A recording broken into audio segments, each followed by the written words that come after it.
السلام علیکم ورحمۃ اللہ. ایک مرتبہ پھر آپ کو خوش آمدید کہتا ہوں. سلام یا زینب رضی اللہ تعالی عنہ ہماری خصوصی transmission ARY digital network پر دیکھی جا رہی ہے، اور ناظرین کرام، علماء کرام کا یہ آخری پینل ہے، اور اس کے بعد انشاءاللہ جو آپ سے وعدہ کیا تھا کل کہ یزید کی موت کیسے ہوئی اور وہ کس حالت میں مرا اور قاتلان حسین کا کیا انجام ہوا، انشاءاللہ بیان کریں گے. اس وقت ہمارے ساتھ تشریف فرما ہے بہت ہی خوبصورت گفتگو تھوڑی دیر پہلے علامہ ڈاکٹر کوکب نورانی اکاڑوی صاحب نے کی. انتہائی مکمل، مفصل، اور بہت سارے جو ایریاز ہیں جن پر شاید ہماری نگاہ نہیں جا سکی تھی، علامہ صاحب نے ہماری توجہ وہاں پر مبذول کرائی. اس وقت بھی ہمارے ساتھ جو شخصیات تشریف فرما ہیں، میں پہلے تعارف کرا دوں. دارالعلوم امجدیہ سے آپ منسلک ہیں، محتمم ہیں جامعۃ الزہرا، اس کے علاوہ خطیب جامع مسجد حبیبیہ. www.truecolorsofislam.com، اس پر آپ ان کے خطبات، ان کی گفتگو، ان کے بیانات سماعت فرما سکتے ہیں. ہمارے بہت ہی قابل احترام، اور کل ان سے وعدہ ہوا تھا ٹرانسمیشن کے دوران گزرے کل کہ مشہور زمانہ جو قسطنطنیہ والی حدیث ہے اس پر آپ ضرور گفتگو کریں گے، کیونکہ تھوڑا حصہ علامہ کوکب نورانی اکاڑوی صاحب پورا کر گئے ہیں، لیکن مجھے یقین ہے کہ علامہ صاحب جب گفتگو کریں گے تو وہ بھی بڑی کمال کی گفتگو ہوگی. تشریف فرما ہے حضرت شاہ مظفر شاہ قادری صاحب. السلام علیکم. وعلیکم السلام ورحمۃ اللہ. مزاج گرامی وقت. الحمدللہ. ان کے ساتھ حاضر موجود ہیں ماشاءاللہ، پہلی مرتبہ ہماری اس محفل میں شریک ہو رہے ہیں، اور امید کرتے ہیں انشاءاللہ تعالی یہ محبت کا سلسلہ جاری و ساری رہے گا. تشریف فرما ہے معلم و مدرس پروفیسر خطیب اہل بیت. بہت خوبصورت گفتگو کرتے ہیں، بہت ہی ایسی بات کرتے ہیں کہ جو سب کے لیے قابل قبول ہو. اتحاد کے دائی ہیں، اتحاد بین المسلمین کے مولانا سید محمد علی زیدی الحسینی. السلام علیکم. مزاج گرامی. پروگرام کا آغاز کرتے ہیں ناظرین کرام، اور مظفر شاہ قادری صاحب، کل آپ سے جب بات ہو رہی تھی تو مولانا عابد علی قمبری صاحب سے بات کرتے کرتے انہوں نے کہا کہ بھئی گفتگو ہوتی ہے، قسطنطنیہ والی حدیث کا حوالہ دیا جاتا ہے، تو میں نے وہیں روک دیا تھا کہ بھئی شاہ صاحب آئیں گے. شاہ صاحب، دو باتیں ہیں. ایک تو یزید کی جو تعریف کرتے ہیں ناہنجار قسم کے لوگ، بڑی انہیں فکر ہوتی ہے کہ یزید کی برات کے لیے کچھ نہ کچھ پیش کریں، کوئی حدیث، کوئی واقعہ. ایک تو اس حدیث پر آپ سامعین کو، ناظرین کو آج مطمئن کر دیں. تھوڑی دیر پہلے کوکب صاحب تو گفتگو کر کے گئے. اور دوسری بات یہ کہ یہ بھی لوگ کہتے ہیں کہ اس نے محرمات کو ٹچ نہیں کیا تھا، یعنی یہ اس پر ایک الزام ہے کہ اس نے حلال کو حرام کر دیا یا حرام کو حلال کر دیا، یا جو نکاح تھے، محرمات کے جو رشتے ہیں جیسے بہن بھائی کے نکاح کے معاملے میں وہ بے قصور ہے، اس نے ایسا نہیں کیا تھا. اس کو بھی ذرا آج واضح کر دیجیے گا کہ علماء کرام کیا فرماتے ہیں، اور آپ کا جو مطالعہ ہے ماشاءاللہ، جو کتابوں کے حوالوں سے آپ بیان کرتے ہیں. بسم اللہ. بسم اللہ الرحمن الرحیم. محمد الرسول اللہ والذین معه اشداء الکفار رحماء بینہم وفی موضع آخر انما یرید اللہ لیذہب عنکم الرجس اہل البیت ویطہرکم تطہیرا. اللہم صلی علی محمد وعلی آل محمد واصحاب محمد وبارک وسلم. قبلہ، کل بھی ہم نے ڈاکٹر صاحب، میں مشکور ہوں کہ آپ نے اتنی مبارک محفل میں مجھے کل بھی مدعو کیا اور آج بھی مدعو کیا، اور حضرات اہل بیت پاک رضوان اللہ تعالی علیہم اجمعین کی بارگاہ میں ہدیہ منقبت کو پیش کرنے کا یہ شرف حاصل ہو رہا ہے. اور یقین جانیے کہ یہ لمحہ جو گزر رہا ہے یہ ہماری زندگی اور عزیز کا سب سے قیمتی اور معتبر لمحہ. کل بھی ہم نے کچھ اس حوالے سے ذکر کیا، اور میں نے آپ کی خدمت کے اندر اہل سنت و جماعت کا ایک اجماعی نظریہ پیش کیا تھا.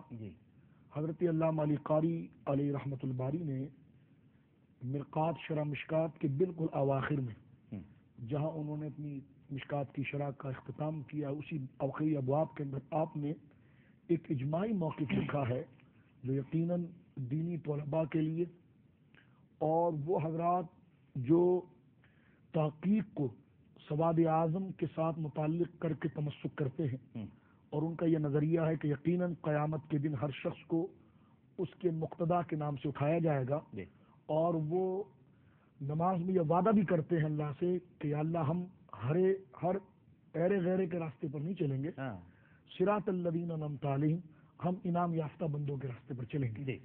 لہذا یہ ہے اصل گفتگو کرنے کا انداز کہ ہم ان لوگوں کی اتباع اور ان لوگوں کی تحقیقات اور ان لوگوں کے قائد و نظریات میں ان کے ساتھ تمسک رکھیں جن کی صالحیت اور جن کی کاملیت پر امت کا اجماع رہا ہے۔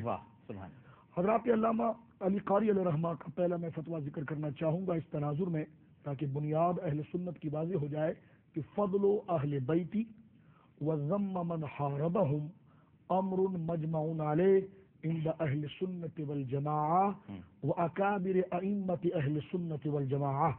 فرمایا اہل بیت کی تعریف میں کثرت کرنا اور جنہوں نے ان کے ساتھ ان کی گستاخی کی، ان سے لڑائی کی، ان سے جنگ کی، یا جو ان سے چڑھتے ہیں ان کی مذمت کرنا اور ان سے دوری اور بیزاری کرنا، اور ان کے لیے غیر شائستہ اور دل میں ان کے لیے کوئی گوشہ نرم نہ رکھنا، یہ اتنا اجماعی مسئلہ ہے اہل بیت کی محبت کے لیے کہ امر مجمع علیہ عند اہل سنت والجماعہ، اہل سنت میں کسی معتبر عالم نے اس میں اختلاف نہیں کیا۔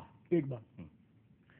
دوسری بات یہاں سے جو میں عرض کرنا چاہ رہا ہوں آپ سے، اگر آپ یہ پورا سلسلہ دیکھیں، کل بھی میں نے آپ کی خدمت میں اسی تسلسل کو ذکر کیا تھا کہ یہ کہنا کہ جناب تاریخ کے تناظر میں یزید کے کارنامے آئے ہیں، اس سے پہلے میں بات کر دینا چاہتا ہوں، یہ جو آپ نے عرض کیا نا کہ وہ محرمات کی بات، یہ اہل سنت کے بہت معتبر عالم خاتم المفسرین امام المفسرین حضرت علامہ سید محمود آلوسی البغدادی رضی اللہ تعالی عنہ وارضاہ عنہ نے روح المعانی میں بڑے جزم کے ساتھ یہ ساری تحقیق لکھی۔ اچھا۔ اور ڈاکٹر صاحب قبلہ آپ یہ فرما رہے ہیں کہ وہ محرمات اس کی بدبختی اتنے عروج پر تھی جہاں پر وہ پھوپھیوں، خالاؤں، بھتیجوں سے الیاذ باللہ بھتیجیوں سے نکاح کو حلال کہتا تھا، وہیں اس کی خباثت یہاں تک پہنچ گئی تھی کہ وہ قرآن کے اوراق کو گندگی میں پھینکنے سے بھی باز نہیں رہتا۔ اللہ، یہ بات علامہ سید محمود آلوسی البغدادی جو اہل سنت کی انتہائی معتبر شخصیت ہے اور ماضی قریب میں 200-250 سال ہوا ہے، ان کا لقب ہے خاتم المفسرین، یعنی تفسیر کے جو ائمہ گزرے ان کے خاتم ہیں، یعنی تحقیق جس روش کے ساتھ انہوں نے اس بات کو باز کیا ہے۔ بحر العلوم بر صغیر کی ممتاز شخصیت ہے، شرح مسلم الثبوت، شرح مسلم الثبوت اہل سنت احناف اور اہل سنت کے تمام وہ اصول جو نظریات کے ہوں یا فروعات کے ہوں، چاروں ائمہ کے متبادل مذاہب کی تحقیق اس میں چلتی ہے۔ آپ نے یزید کے فعل کو اور اس کے فسق کو لکھا کہ اخبث الفساق، یعنی فاسق گزرتے ہیں، یہ تو فاسقوں میں بھی بہت بڑا خبیث تھا۔ فاسقوں کا بھی باپ ہے، اخبث جو ہے اس میں تفضیل ہے، اور اس میں تفضیل میں مبالغہ ہوتا ہے کہ جس طرح کبیر کہہ کر اکبر کرتے ہیں بلا تشبیہ، میں عرض کر رہا ہوں تو یہ اخبث الفساق، یعنی بڑے بڑے فساق جو گزرے ہیں وہ اس کے سامنے بالکل چھوٹے نظر آتے ہیں، اور یہ ان سے بھی بڑا فساق ہے۔ ایک بات میں اس کو مزید کوٹ کرنے کے لیے ایک بات عرض کرنا چاہوں گا، حضرت شاہ ولی اللہ محدث دہلوی رحمۃ اللہ علیہ اہل سنت کی غیر متنازع شخصیت، حجت اللہ البالغہ ان کی تحقیق کا شاہکار ہے۔ آپ نے فساد امت کا جب ذکر کیا تو فرمایا شام کے اندر خبیث یزید نے سب سے بڑا فساد پیدا کیا تھا۔ خبیث یزید، جی بالکل۔ یہ حضرت علامہ شاہ عبد الحق محدث دہلوی رحمۃ اللہ جو مراد رسول ہیں، ان کی تحقیق جن کے بارے میں کہا گیا کہ جب سلطنت مغلیہ کا چراغ باعتبار حکومت کے غروب ہو رہا تھا تو علم حدیث میں خدمت کرنے کے اعتبار سے شاہ صاحب کا سورج چڑھ رہا تھا۔ جس وقت اکبری حکومت کے اندر سید عالم صلی اللہ علیہ وسلم، اور میں آپ کو مبارکباد پیش کرتا ہوں جو ختم نبوت کے مسئلے پر آپ پہلی صف میں آتے ہیں اور کردار ادا کرتے ہیں، اللہ اس کا بہترین اجر آپ کو عطا فرمائے۔ تو حضرت مجدد الفسانی قیوم زمانی نے جہاں اکبر کی آنکھوں میں آنکھیں ڈال کر اسے للکارا تھا، وہی گھر گھر کوچے کوچے جا کر حضور کی سنت اور خاتمیت کے عقیدے کو شاہ عبد الحق محدث دہلوی نے پھیلایا تھا۔ سبحان اللہ۔ یہ اکبری دور کے اندر مجدد ہیں، اور اس دور میں حضرت مجدد الفسانی مجدد، یہ بھی مجدد ہے۔ شاہ عبد الحق صاحب کی بڑی مستند کتاب ہے عقائد اہل سنت پر، تکمیل الایمان۔ جی، تکمیل الایمان۔ میں مذہبی طلباء سے کہتا ہوں کہ آج جائیے مارکیٹ سے تکمیل الایمان اٹھائیے اور اس کو پڑھ کر آپ دیکھ لیجئے۔ تکمیل الایمان کے اندر تفصیل کے طور پر آپ نے لکھا وہ انتہائی ظالم اور خبیث تھا، اور وہ مرنے کے بعد جہنم رسید ہوا۔